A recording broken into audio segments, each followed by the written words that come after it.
Goeiemôre, dis Dinsdag, dis 14 April, Dirk aan hierdie kant. Ek wil graag weer Sondagoggend se teksvers aan die voorhou. As jy bid, gaan na jou kamer toe.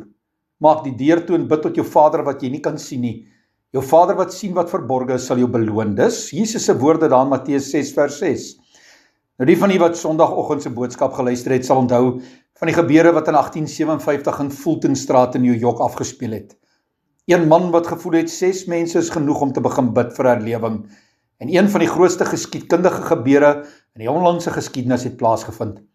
Nie omrede daar baie was nie, maar omrede min mense op God vertrou het om die bonatuurlike te doen. In God se gemeente hier op Denyswil het ons elke Dinsdag aand ons Fultonstraat byeenkoms. Dan bid ons vir ons dorpie, vir die ander kerkdenominasies in die dorp, maar bo alles bid ons vir herlewing. Ons bid dan dat gelowiges sal terugkeer na die samekomste van die gelowiges op Sondagoggende, ongeag aan watter gemeente op die dorp hulle behoort.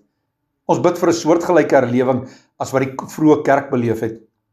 Tans is daar ook maar min, maar die krag van gebed word nie gemeet in getalle nie. Dit word sigbaar deur die genade van 'n God wat ver meer kan doen as wat ons bid of dink. En daarom vertrou ons paar mense elke Dinsdag aan die Here vir hierdie verandering in ons dorpie. En daarom wil ek vanoggend die uitnodiging uitsit daar buite. Ek is bewus dat hierdie boodskap ver uitgesaai word, maar as jy dalk 'n inwoner van Denyswil is, nooi ons u graag uit om saam met ons vir die dorpie te kom bid, om deel te wees van iets groters wat God kan doen in ons omgewing. En as jy nie naby is nie, bid elke Dinsdag aan saam hiervoor, bid vir jou dorp, kry mense bymekaar om hiervoor te bid.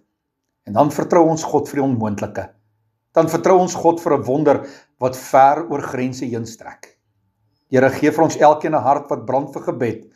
Ons bid vir herlewing, vir verandering, vir mense wat sal stroom na byeenkomste met een doel voor oë, om U as God en Verlosser te verheerlik. Amen.